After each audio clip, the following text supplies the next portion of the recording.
తిరిగి BCN news కి స్వాగతం. సొంత పార్టీ నేతలపై దాడులు చేయడం, కేసులు పెట్టే సంస్కృతి మంచిది కాదని టీడీపీ రాష్ట్ర ఉపాధ్యక్షులు పొత్త నరసింహారెడ్డి స్పష్టం చేశారు. కడప ఎమ్మెల్యే మాధవిరెడ్డిపై అసంతృప్తితో ఉన్న టీడీపీ శ్రేణులు కమలాపురంలో పొత్త నరసింహారెడ్డిని కలిసి కష్టనష్టాలు పడుతున్న ఇబ్బందులను వివరించారు. అసమ్మతి వర్గ నేతల సమస్యలను విని వాటి పరిష్కారం కోసం ప్రయత్నం చేస్తానని హామీ ఇచ్చారు. జరుగుతున్న పరిణామాలు, పరిస్థితులు జిల్లా ఇన్ఛార్జ్ మంత్రి సవిత, సీఎం చంద్రబాబు, మంత్రి నారా లోకేష్ దృష్టికి తీసుకువెళ్లి పరిష్కరిస్తామని హామీ ఇచ్చారు. ఒక నియోజకవర్గంలో మరొక నియోజకవర్గ నేతలు జోక్యం చేసుకోకూడదని నిర్ణయం తీసుకున్నట్లు తెలిపారు. అలాగని పార్టీకి నష్టం జరుగుతుంటే చూస్తూ ఊరుకునేది లేదన్నారు. పరిస్థితి చక్కదిద్దుకోమని జిల్లా అధ్యక్షుడు శ్రీనివాసరెడ్డికి సూచిస్తామని తెలిపారు. తెలుగుదేశం పార్టీలో జరుగుతున్న అన్యాయాన్ని ప్రశ్నించాలనే ఉద్దేశంతో దీన్ని వేదికగా తీసుకున్నాము. మాకు గత 20 సంవత్సరములు వైసీపీ ప్రభుత్వం, వైసీపీ, కాంగ్రెసు కడపలో ఎమ్మెల్యేగా ఉన్నారు. తర్వాత ఇది మాధవిరెడ్డి గారికి అసెంబ్లీ నియోజకవర్గం ఇన్ఛార్జిగా ఇవ్వడం జరిగింది. ఇచ్చినది మేము తిరుమల తొలి గడప దేవుని గడప శ్రీ లక్ష్మీ వెంకటేశ్వర స్వామి సన్నిధి యందు ఆ రోజు ముక్కుకొని ఈమెను గెలిపించుకోవాలనే ఉద్దేశంతో ముక్కుబడి చేసుకున్నాము. తర్వాత అంతంతై ఎక్కడికో వెళ్ళిపోయి ఆ మాధవిరెడ్డి గారు విజయం సాధించినారు.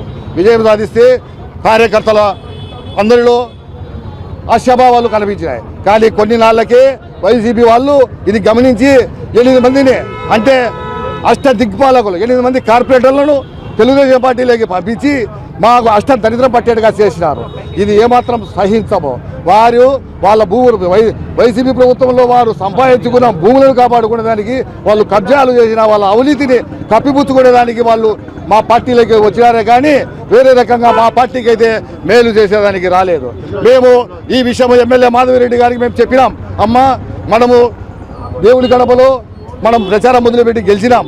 ఆమెకు దేవునికి 1,114 టెంకాయలు కొట్టి ముక్కుబడి కూడా తీసుకున్నాము. తర్వాత ఈ వైసీపీ వాళ్ళు మన మీద కుట్ర పడినారు, మనం నాశనం ఆర్థికంగా మనం అనగదొక్కుతున్నారు. అన్యాయం కూడా ఆమెకు ఎక్కలేదు. అంటే ఆమెను మేము తప్పులు పట్టడం లేదు. మాకు జరుగుతున్న అన్యాయానికి వినేవాళ్ళు లేరు. అధిష్టానం దృష్టికి ఏ రకంగా తీసుకుపోవాలో మాకు తెలియక ఒక ప్లాట్ఫామ్ మాకు కావాలనే ఉద్దేశంతో పుట్ట నరసింహారెడ్డి గారికి పోదామని చెప్పి కార్యకర్తలందరం నిర్ణయించుకోవడం జరిగింది.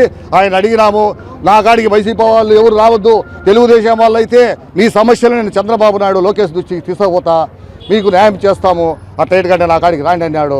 కానీ మా ఉద్దేశం ఏమిటంటే వీళ్ళను పుట్ట నరసింహారెడ్డి గారిని మరియు శ్రీనివాసరెడ్డి గారిని, మాధవిరెడ్డి గారిని రిక్వెస్ట్ చేసుకొని కడప డివిజన్లో 50 డివిజన్లో కూడా తెలుగుదేశం పార్టీని గెలిపించుకోవాలనే ఉద్దేశంలో మేము ఉన్నాము. ఈ పార్టీ వైసీపీ నుంచి పార్టీకి 8 కార్పొరేటర్లు, అంటే అష్టదిక్పాలకులు, మాకు దరిద్రం పట్టించిన వాళ్ళను తరిమి కొట్టేదానికి కూడా మేము సిద్ధంగా ఉన్నాము. వాళ్ళకి టికెట్లు ఇస్తే ఏమాత్రం ఒప్పుకోలేదు లేదు, వాళ్ళ ఇన్ఛార్జీలో పక్కన ఒప్పుకునేదానికి లేదు. నేను వీలైతే ఈ లక్ష్మీ వెంకటేశ్వర సన్నిధిలో అమరనాథ కూర్చుంటా మా తెలుగుదేశం కార్యకర్తల ఆశీర్వాదములతో ఎమ్మెల్యేకి చెప్పినాం. వినలేదు. వాళ్ళు కావాలా, మాకందరూ వైసీపీ వాళ్ళు కావాలి, తెలుగుదేశం వాళ్ళు వైసీపీ వాళ్ళు ఉంటేనే మనము ఇలా కార్పొరేటర్లో గెలిచగలుగుతామనే వాళ్ళ భావన ఉన్నది. కానీ వాళ్ళకి అర్థమవుతుంది. కంటే మాకు ఒక ప్లాట్ఫారం కావాలా. ఇది మొదటి అడుగు. మళ్ళా రెండో విడత కూడా ఇట్లా జరుగుతాయి. ఉన్నాడు చిన్నచౌక్లో ఒక కార్యాలయాన్ని స్థాపించినాడు, మాధవిరెడ్డి గారి కార్యాలయం అని. వాళ్ళే వీళ్ళేదో దందాలు చేస్తున్నారు, కబ్జాలు చేస్తున్నారని ఆ కార్యాలయం తొలగించడం జరిగింది. ఆ శకుడు అనేవాడు శపథం చేసినాడు, కౌరవుల పక్షాన శకుడు ఉండి కౌరవులనే నాశనం చేసినాడు. ఆ రకంగా కడప తెలుగుదేశం పార్టీకి 5 సీట్లు కూడా రావు, నా కార్యాలయం తొలగించినాడు అని చెప్పి శపథం చేసినాడు. అతని శపథము నెరవేర కూడా చూసుకుంటామని. పశ్చిమ గోదావరి జిల్లా ఉండి మండలం చిన్నపులేరు రహదారి వెంబడి ఉన్న ఆక్వా చెరువుల యజమానులు వారి చెరువుకు మురుగుబోధి సౌకర్యం లేకపోవడంతో ఆక్వా వ్యర్థాలను రహదారిపైకి వదిలేస్తున్నారని, దీనివల్ల రహదారి మొత్తం పాడైపోయి ప్రయాణికులు, స్థానికులు తీవ్ర ఇబ్బందులు పడుతున్నారని 3వ వార్డు సభ్యులు పెన్మెత్స రామరాజు వాపోయారు. రహదారి మరమ్మతులు ఎన్నిసార్లు చేసినప్పటికీ ఇటువంటి పనుల వల్ల రహదారి గుంతలు పడి యథాస్థానానికి చేరుకుంటుందని, ఈ విషయాలను స్థానిక ఎమ్మెల్యే రఘురామకృష్ణరాజుకు దృష్టికి తీసుకువెళ్తారని ఆయన వివరించారు.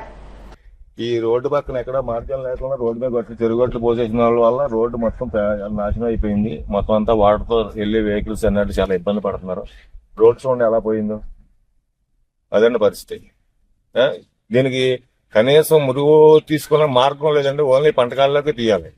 ఇది ఒక రకమైన పూర్వం బీడి, ఆ బీడిని చెరువు తవ్వి పట్టం వేసుకుని ఆ చెరువుని పంటకాల్లో తెగొడుతున్నారు నీళ్లు. అది డైరెక్ట్ గా రోడ్డు వారం కూడా బోధ ఉండాలి రూల్స్ ప్రకారంగా చెప్పండి. చూడడానికి కూడా బోధ ఉండాలి. 3 మీటర్లు వదిలేసి గొట్టేసుకోవాలి. అది ఎప్పుడు బోధ బాగు చేయాలి రైతు.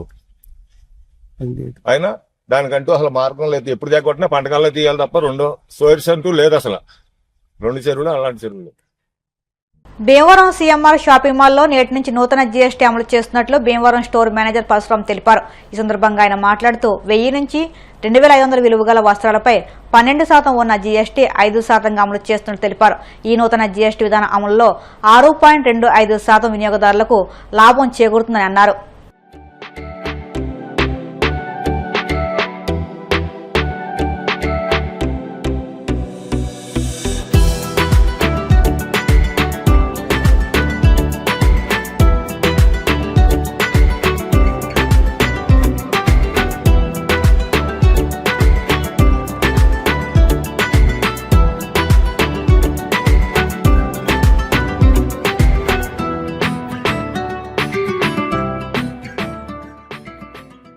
తిరుమల శ్రీవారి సాలకట్ల బ్రహ్మోత్సవాల్లో ధ్వజారోహణానికి ఉపయోగించే దర్భచాప తాడు ఊరేగింపు నిర్వహించారు. టీటీడీ అటవీ విభాగం కార్యాలయం నుంచి డిఎఫ్ఓ పణికుమార్ నాయుడు సిబ్బంది ఊరేగింపుగా శ్రీవారి ఆలయానికి తీసుకొచ్చారు. అనంతరం శ్రీవారి ఆలయంలోని రంగనాయకుల మండపంలో శేషవాహనంపై దర్భతో తయారు చేసిన చాప తాడును ఉంచారు. ఈ నెల 24వ తేదీన సాయంత్రం 5:43 నుంచి 6:15 వరకు మీనలగ్నంలో నిర్వహించనున్న ధ్వజారోహణంలో వీటిని ఉపయోగిస్తారు.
వాస్తోష్పదే విశ్వరూపాణ్యా.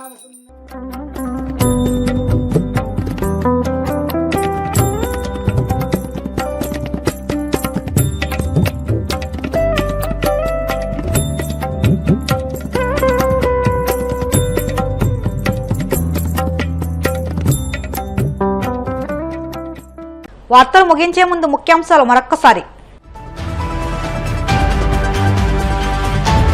సూపర్ జీఎస్టీ ప్రయోజనాలపై రాష్ట్ర వ్యాప్తంగా భారీ ప్రచారానికి ప్రభుత్వం సిద్ధం. దసరా నుంచి దీపావళి వరకు 65,000కు పైగా అవగాహన కార్యక్రమాల నిర్వహణకు సీఎం శ్రీకారం.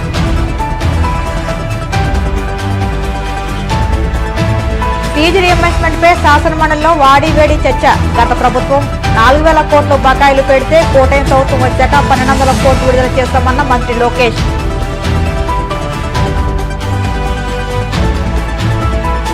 మంగళగిరి జనసేన పార్టీ కార్యాలయంలో జనవాణి కార్యక్రమం. ప్రజల నుంచి అర్జీలు స్వీకరించిన తూర్పుగోదావరి డీసీసీపీ చైర్మన్ తుమ్మల రామస్వామి.